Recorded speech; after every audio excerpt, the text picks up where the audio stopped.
The first time Staff Sergeant Daniel Reyes felt his hands start to shake, really shake, the way they used to shake in Fallujah, was the morning he watched a woman in a pearl-white Mercedes pull a yellow envelope out of her purse and tape it to the wheelchair ramp he had built for himself. It was 7:14 in the morning, October 14th, 2022, a Friday, the kind of soft, golden Florida morning where the sprinklers were still hissing across St. Augustine grass and the mockingbirds hadn't quite finished their first round of arguing. Danny was sitting on his porch in his wheelchair, a cup of black coffee cooling on the rail beside him. His 8-year-old daughter Sofia was inside, finishing her cereal, and the woman tapping the envelope to his ramp couldn't have known that the man she had just fined $375 for being disabled in the wrong way was about to become the worst mistake of her entire life. She smiled at him, a tight little smile, and she said, "Have a blessed day, Mr. Reyes." Then she got back in her Mercedes and drove away. And Danny Reyes, United States Marine, 2 Purple Hearts, 1 Bronze Star, sat very, very still. You see, folks, some people pick the wrong house, some people pick the wrong block, and some people, God help them, pick the wrong Marine. Let me tell you about Cedar Hollow Estates. Cedar Hollow Estates sits on the eastern edge of Lakewood Ranch, Florida, a tidy little planned community in Manatee County, just inland from Sarasota Bay. If you've ever driven through the Florida Gulf Coast in early autumn, you know the feel of it. The air still warm but no longer mean. Spanish moss on the live oaks, a breeze coming off the water that smells like salt and gardenia, and somebody's barbecue down the street. The neighborhood was built in 2006, 240 homes, single-story Mediterranean mostly, terracotta roof tiles, stucco painted in approved shades of beige, taupe, and one daring family at the end of Dolphin Loop who had gone with sage green back in 2011 and never been forgiven for it. Cedar Hollow was the kind of place where the American flags came out on every federal holiday and stayed up an extra week, where kids rode bikes in the cul-de-sacs until the streetlights came on, where Mrs. Patterson on Sandpiper Court baked a casserole for every new neighbor, every funeral, and every Tuesday she just felt like it. It was a good street, a peaceful street. And then, in the spring of 2018, a woman named Cynthia Whitmore Ashford was elected president of the Homeowners Association. And nothing on Cedar Hollow Estates would ever quite be the same again.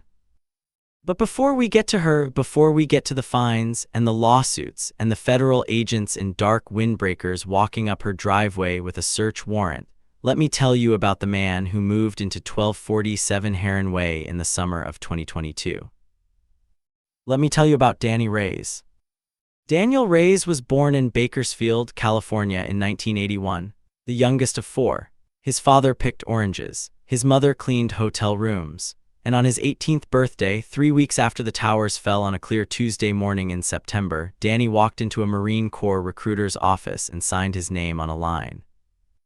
He served from 2003 to 2014, United States Marine Corps, 2nd Battalion, 1st Marines, 2 tour in Iraq, the first one in Fallujah in 2004, the bad one, the one they still write books about, the 2nd tour in Ramadi in 2006, and then after he should have been done, after he should have come home and stayed home, he volunteered for one more deployment, Helmand Province, Afghanistan, 2011.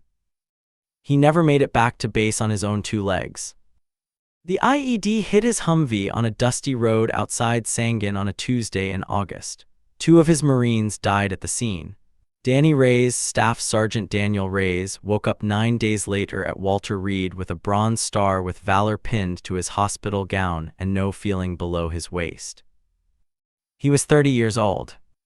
Now here's what the doctors said. They said he might walk again. They said it could take years. They said he'd have to fight for every single inch. Danny said okay. And he fought for 11 years, surgery after surgery, therapy after therapy. He could stand now with braces for short periods. He could take a few steps with crutches if he had to, but most days the wheelchair was easier. Most days the wheelchair was honest. He met his wife Maria in 2015 at the VA hospital in Tampa, where she was working in administration before she went back to her real career, forensic accounting.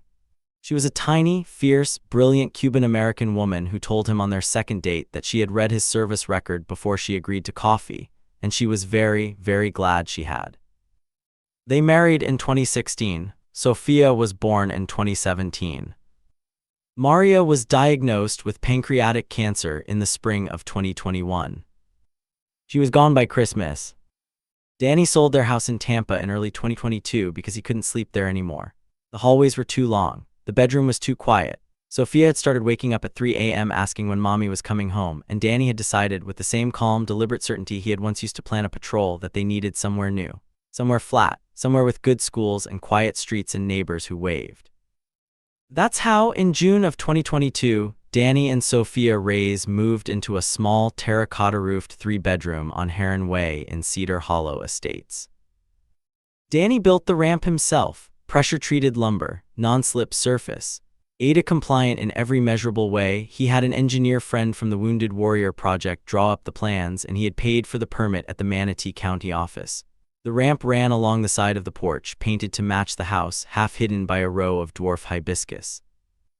It was a beautiful piece of carpentry, quiet, dignified, functional. It did not, in any reasonable person's judgment, diminish the aesthetic harmony of the community. But Cynthia Whitmore Ashford was not a reasonable person. Cynthia Whitmore Ashford was 52 years old in the autumn of 2022. She lived at 1310 Heron Way, 2 doors down and across the street from Danny, in a 4,000-square-foot stucco showpiece with a 3-car garage, a saltwater pool, and a topiary peacock by the front door. Her husband, Russell Ashford, was a commercial real estate developer who spent 4 nights a week in Tampa and called it business travel. Cynthia, in turn, called herself a real estate consultant, which mostly meant she had a license she never used, a website she had paid someone to build in 2014, and an LLC named after a French wine she had once enjoyed. What she actually was, what she lived for, what gave her life meaning, was being president of the Cedar Hollow Estates Homeowners Association. She had been elected in 2018 by a margin of 17 votes, after a campaign in which she promised to restore the standards this community deserves. She had been re-elected in 2020 after running unopposed, because the only other person who had filed paperwork, a kind retired teacher named Mrs. Holloway, had withdrawn after Cynthia mentioned casually at a pool party that she had heard Mrs. Holloway's grandson was having some legal trouble. He wasn't. But the rumor stuck. Cynthia drove a pearl white 2022 Mercedes GLE 450. She wore her hair in a sharp blonde bob that her stylist in Sarasota refreshed every 5 weeks. She owned 47 pairs of pristine white sneakers, and not one of them had ever seen a lawn. She had 3 favorite words, per the bylaws. When Danny Reyes moved in June, Cynthia drove past his house twice in one afternoon and made a note in her phone. She had a system, a spreadsheet, a folder labeled concerns on her laptop.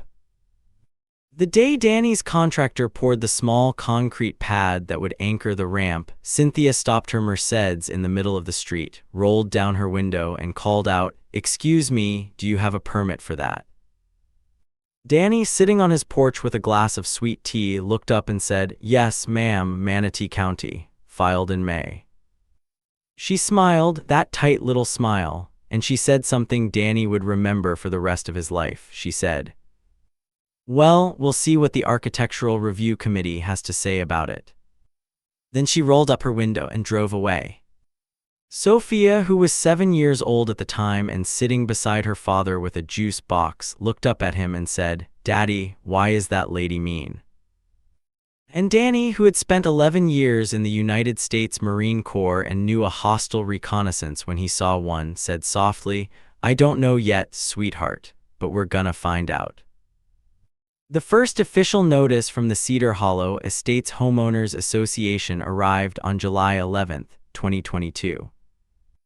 It was a single sheet of cream-colored paper with the HOA's logo at the top, a stylized heron in flight, and the signature of the president at the bottom.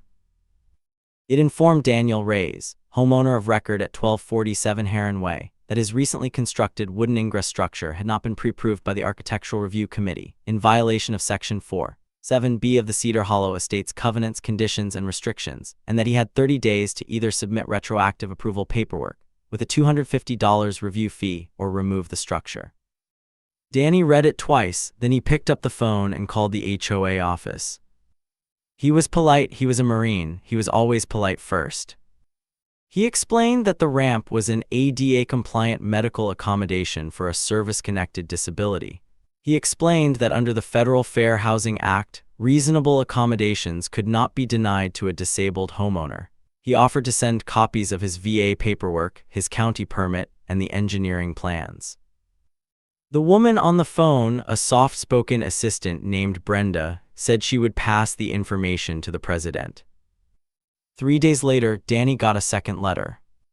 This one informed him that the Architectural Review Committee had reviewed his request and determined that the structure remained non-conforming with the visual harmony of the community, and that fines of $75 per day would begin accruing on August 11th if the matter was not resolved to the board's satisfaction. That was the day Danny did something he had not done in many, many years.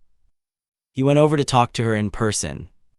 He rolled himself down his ramp. He rolled himself down the sidewalk. He rolled himself up Cynthia Whitmore Ashford's perfect, pressure-washed driveway, and he knocked with his knuckles on her enormous mahogany front door. She opened it in a white tennis outfit. She looked down at him. And before he could say a word, before he could extend his hand and say, "Ma'am, I think we got off on the wrong foot. Can we talk?" she said this. And these are her exact words, recorded later in a sworn deposition. "Mr. Reyes, this isn't a military base. We have standards here. If you can't live by them, perhaps you should consider somewhere more accommodating." And she closed the door in his face. Direct hit. Now, let me pause here and ask you something. Have you ever, even once in your life, tried to be polite, tried to be reasonable, tried to extend a hand to someone whose entire identity is built around looking down on you? If you have, drop a comment below and tell me where you live and what happened. Because I promise you, every single one of us watching has been there. And every single one of us knows what it feels like to have a door slammed in our face by somebody who thinks they're better than we are. But here's the difference, folks. Most of us go home and stew, most of us cuss into a pillow, most of us write a strongly worded email and never hit send. Danny Reyes went home and started a notebook. The notebook was a black moleskine. He had 3 of them left from when he was in the Corps, old habits. On the first page, in his careful left-handed handwriting, he wrote, Cedar Hollow ESTATES incident log, then the date, then a single sentence describing the conversation at Cynthia's door. By the end of August, the notebook had 11 entries. August 4th, fine of $75 levied for the ramp. August 6th, Cynthia parked her Mercedes across the foot of his driveway for 40 minutes while she chatted with another resident, blocking him from leaving for a VA appointment. August 9th, anonymous complaint filed with the HOA that his service dog, a chocolate Labrador named Rio, was menacing. August 13th, fine of $150 levied for his accessible van being parked in his own driveway, with the side ramp deployed for longer than 30 minutes. August 17th, Sofia came home crying from the community pool because Cynthia had told the lifeguard that the floaty Sofia was using was not approved. August 22nd, the dwarf hibiscus along the side of Danny's ramp were sprayed overnight with what a landscaper later confirmed was undiluted commercial herbicide. They were dead by morning. August 28th, Cynthia filed a formal complaint with Manatee County Code Enforcement claiming Danny's ramp was structurally unsafe. A county inspector came out, looked at it for 10 minutes, and pronounced it the best-built private accessibility ramp he had seen all year. Direct hit. And let me ask you something else, folks.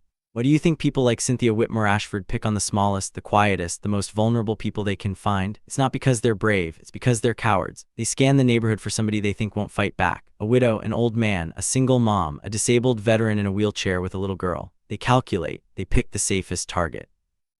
And 9 times out of 10, folks, 9 times out of 10, they're right. But every once in a while, they pick wrong. Danny installed cameras. He didn't tell anyone he was doing it, not Brenda from the office, not his neighbors, not even his sister in Bakersfield when she called on Sundays. He just quietly over a weekend in early September mounted 4 small wireless 4K cameras around his property, one over the front door, one on the side yard pointed at the ramp, one over the driveway, and one in the back facing the dead hibiscus. Then he did one more thing. He had a hobby, you see, woodworking, always had. In the months after Maria died, he had started building little birdhouses to give away to Sofia's classmates, to the kids on the block, to the librarian at the Lakewood Ranch branch who had been kind to Sofia. He had built about 30 of them by Halloween. 3 of them, 3 specific ones that he gave to specific neighbors who hung them on specific fence lines, had small, motion-activated cameras tucked behind the little wooden chimneys, not pointed at the neighbors who hung them, pointed very precisely at the streets and yards and driveways those birdhouses overlooked, including, as it happened, a clear, unobstructed view of the side door of the Cedar Hollow Estates HOA office on Pelican Court. Danny didn't have a plan yet, but he had been a Marine for 11 years. And a Marine, folks, never goes into a fight without intelligence. By the end of October, the HOA had levied $4,275 in fines against 1247 Heron Way, none of which Danny had paid, all of which were, per the bylaws, accruing interest at 1.5% per month. And Cynthia Whitmore Ashford was just getting started.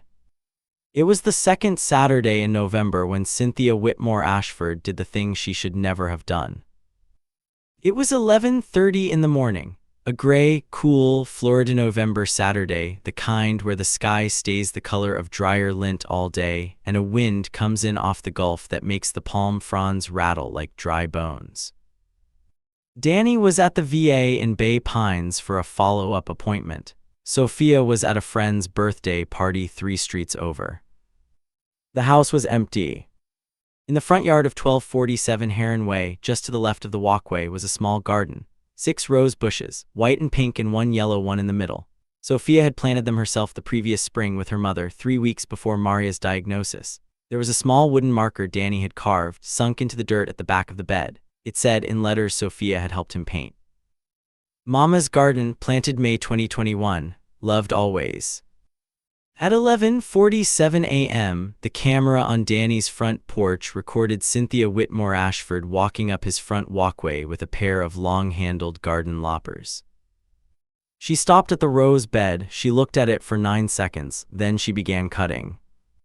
She cut every single rose bush down to a stub, white, pink, yellow. She stacked the cuttings in a neat pile on the walkway. She picked up Sofia's little wooden marker, looked at it, and tossed it onto the pile. Then she pulled a yellow envelope out of her jacket pocket, another fine notice, and laid it on top of the pile of dead branches. She looked directly into the camera. She didn't know was there. She didn't see it. She wasn't looking for it. She was just looking at the house with the small, satisfied expression of a person who believes she has finally won. She walked back down the driveway. She got into her pearl-white Mercedes. She drove away. Danny got home at 1:15. Sofia got home at 2:30, dropped off by her friend's mother. She walked up the driveway with a pink balloon and a little goodie bag from the party. She saw the rose bed first. She stood there for a long time. She did not cry, not right away. She walked over to the pile of cuttings and pulled out the wooden marker. She held it against her chest. Then she turned and looked at her father, who was sitting in his wheelchair on the porch with his black coffee. And Sofia Reyes, 8 years old, said, "Daddy, somebody hurt Mama's garden." Danny did not say anything for a long moment. He just nodded. He set down his coffee. He held out his arms and Sofia climbed into his lap, and they sat there on that porch in that gray November light for a very long time. He did not cry. He did not curse. He did not call anyone. He did not call the police. He just rocked his daughter and looked across the street at the house with the topiary peacock, and his hands, his old, scarred, calloused Marine Corps hands, were perfectly still. Direct hit, folks. If you think Danny Reyes was about to let this go, you have not been paying attention. You do not destroy a memorial that an 8-year-old girl planted with her dying mother and walk away from it. Not in this country, not on this earth. Not on any street where a United States Marine is sitting on the porch with his coffee. That night after Sofia was asleep, Danny pulled down the camera footage. He watched it once, then he watched it again, then he picked up his phone. He scrolled to a name he had not called in 9 months. He pressed it. A man answered on the second ring. "Danny, it's almost midnight. You okay, brother?" And Danny Reyes very softly said, "Mike, I need a favor." Now here's what nobody on Cedar Hollow Estates knew about Danny Reyes. They knew he was a Marine, they knew he was disabled, they knew he was a widower with a sweet little girl, they knew he built birdhouses and drank his coffee black and waved at everyone who waved at him. They did not know that from 2008 to 2011, between his second tour in Iraq and his deployment to Afghanistan, Danny had been attached to a Marine Corps counterintelligence team out of Camp Pendleton.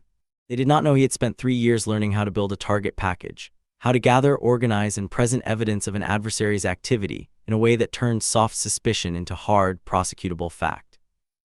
They did not know that the man he called at midnight, the man named Mike, was Special Agent Michael Patterson, FBI, Tampa Field Office, Public Corruption and Civil Rights Division. They had served together in Ramadi in 2006. Mike had been a Navy corpsman then. He had pulled a piece of shrapnel the size of a quarter out of Danny's shoulder under fire in a doorway with his teeth clenched around a flashlight. They had been brothers ever since. And there was one more thing nobody on Cedar Hollow Estates knew. They didn't know that Danny's wife, Maria, sweet, fierce, brilliant Maria, had been a forensic accountant. A really good one. The kind that major banks brought in to find money that had been very carefully hidden by people who really did not want it found. When Danny and Maria had bought their first house together back in 2017, Maria had insisted on reviewing the HOA's published financials before they signed anything. It was just a habit, she always did it. And one night, sitting at the kitchen table with the Cedar Hollow newsletter spread out in front of her, she had looked up at Danny and said, "Honey, these numbers don't add up." She had pointed to the line items, the Landscaping Enhancement Fund, the Community Beautification Reserve, the consulting fees, the way reserve transfers happened on quarters when the board minutes showed no vote, the way the assessments kept going up while the actual maintenance kept going down. "Somebody," Maria had said, "is stealing from this neighborhood, probably has been for years." Danny at the time had said, "You want to look into it." And Maria, who had 2 little hands holding hers, Sofia's just 3 years old at the time, had smiled and said, "Maybe later, not while she's little." Then of course Maria had gotten sick, and there had been no later. But Danny had kept the newsletter. He had kept all of them. 3 years' worth in a labeled folder in his filing cabinet, with Maria's notes in the margins in her tiny, looping blue pen. When Special Agent Mike Patterson sat down at Danny's kitchen table on a Tuesday afternoon in early December of 2022, Danny set 3 things in front of him.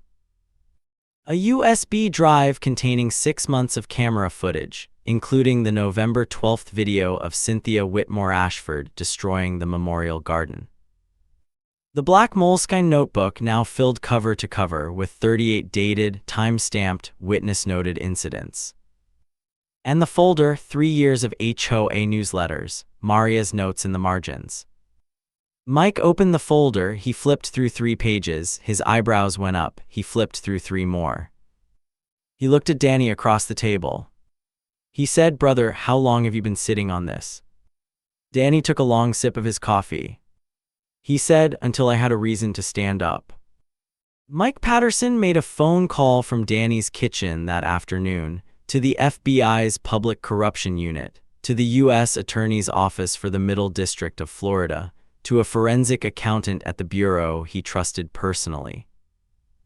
By Christmas, there was an open federal investigation into the financial activities of the Cedar Hollow Estates Homeowners Association.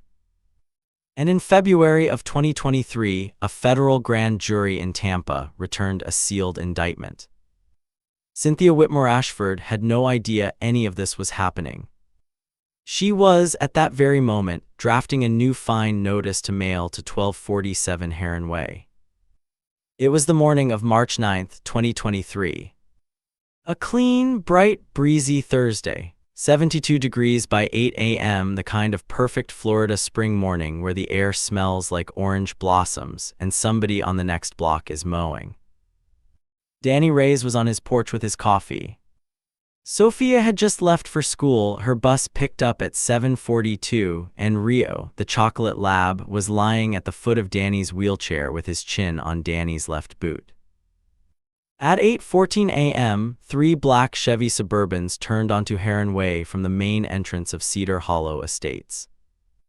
They were followed by 2 unmarked sedans, followed by a white van with no markings, followed by a Manatee County Sheriff's Cruiser, followed by a second Sheriff's Cruiser, followed by a process server's car, followed, and this was Mike Patterson's gentle little touch, by an unmarked van from a Tampa local news affiliate that had received an anonymous tip about 35 minutes earlier.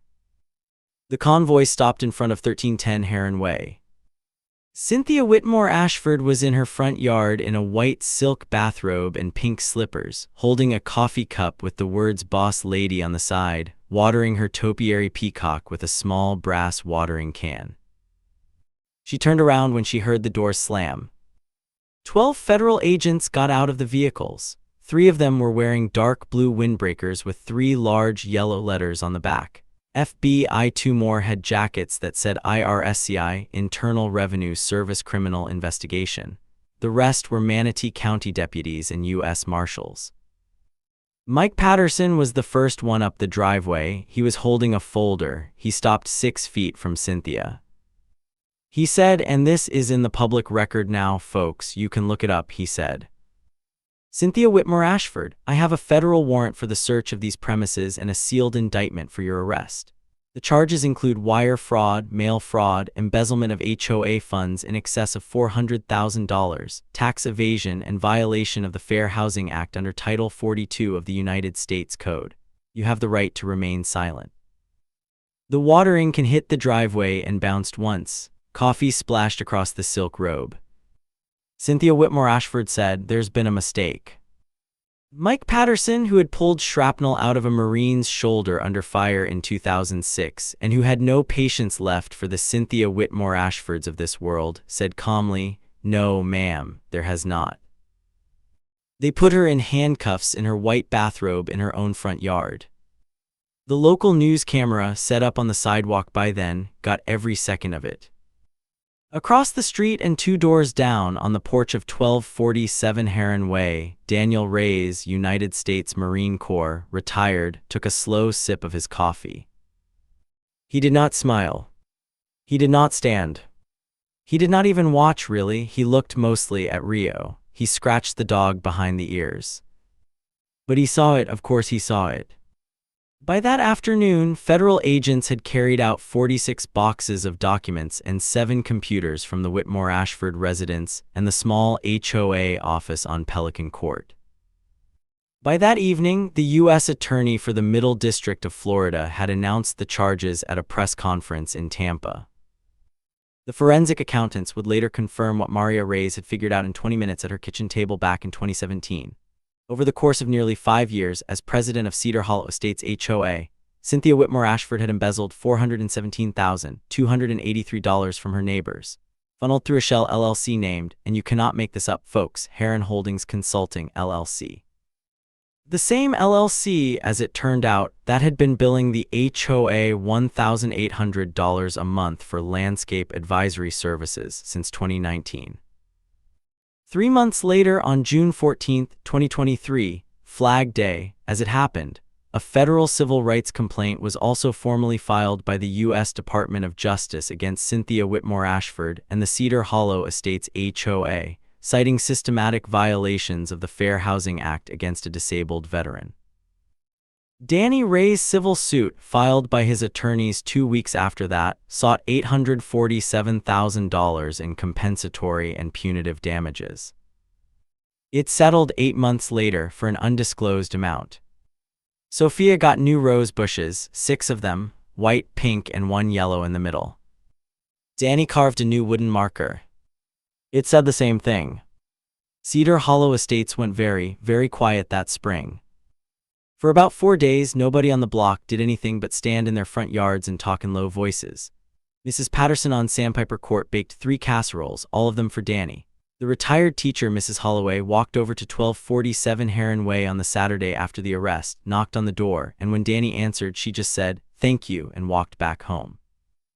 Russell Ashford, the husband, the developer who had spent 4 nights a week in Tampa, moved out of 1310 Heron Way 2 weeks after the arrest.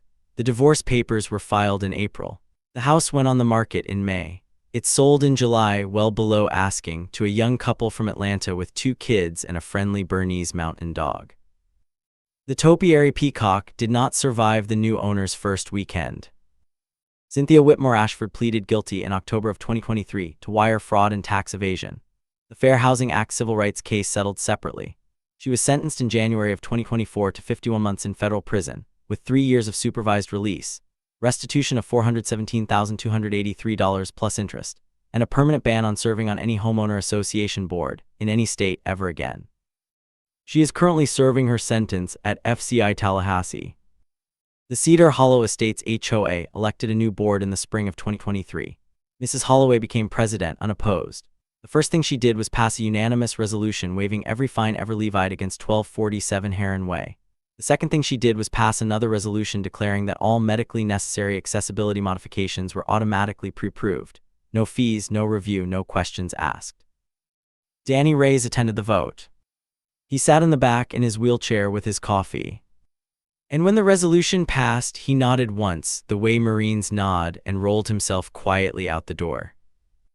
It is now the autumn of 2025 as I tell you this story. Sofia Reyes is 11 years old. She is in the 6th grade at Lakewood Ranch Middle School. She's on the swim team. She's reading every Nancy Drew book in the school library in order. She still has bad nights sometimes when she misses her mother. But she has a father who holds her and a chocolate lab who sleeps at the foot of her bed, and a garden in the front yard with 6 healthy rose bushes that she waters herself every Sunday morning. Daniel Reyes is 44 years old. He still drinks his coffee black. He still builds birdhouses, though he no longer hides cameras in them. He is engaged, as of this past July, to a woman named Alina Martinez, a kindergarten teacher he met at a Wounded Warrior Project event in Tampa in early 2024. Sofia loves her. Rio tolerates her, mostly because she sneaks him bacon. The young couple from Atlanta who bought the house with the dead peacock have become close friends with Danny and Alina. Their 2 kids call him Mr. Danny and ride bikes up and down the cul-de-sac until the streetlights come on. Mike Patterson, the FBI agent, comes down for barbecues twice a year. He is godfather to the new baby Danny and Alina are expecting in March of 2026.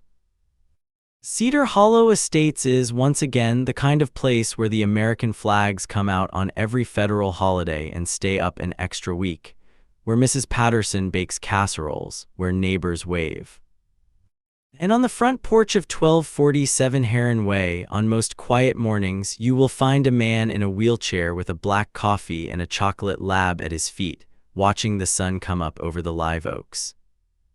He does not look like a hero. He does not look like much of anything, really. He looks like a man. A quiet man. A patient man. A man who built a ramp. So let me leave you with this, folks. You see, in this country of ours, there are people who believe that the loudest voice wins. People who believe that a Mercedes and a clipboard and the words per the bylaws are enough to push a smaller person around. People who look at a man in a wheelchair and see weakness. People who look at a quiet widower and see an easy mark. People who look at a memorial garden planted by a grieving little girl and see, somehow, an opportunity to make a point. And I want you to remember something. I want you to remember that the quiet ones are quiet for a reason. I want you to remember that patience is not the same as permission. I want you to remember that the man on the porch, drinking his coffee, watching the street, that man might have crawled through fire in a country you can't pronounce, with brothers whose names are now etched on a wall in Washington, so that a woman in a white bathrobe and pink slippers could stand in her own front yard and water a topiary peacock in peace. And when she takes that peace and that freedom and that dignity, and she uses it to torment a wounded man and his motherless little girl, well, folks. Direct hit, well, folks. Sometimes the universe sends an FBI agent in a black Suburban to pay her a visit. So here's my question for you tonight in the comments below. Have you ever seen the universe collect a debt like that on someone who deserved it? Tell me your story. I read every single one. Never mistake a quiet man for a weak man. Never mistake patience for permission. And never, not once in your life, pick a fight with a Marine who has nothing left to lose but his honor and a little girl who needs him. If this story moved you, hit that like button, hit subscribe, and ring the bell so you don't miss the next one. I'll see you on the next porch. This story is inspired by real events and public court records. Names, locations, and specific details have been changed or dramatized for storytelling purposes. Any resemblance to real individuals is coincidental.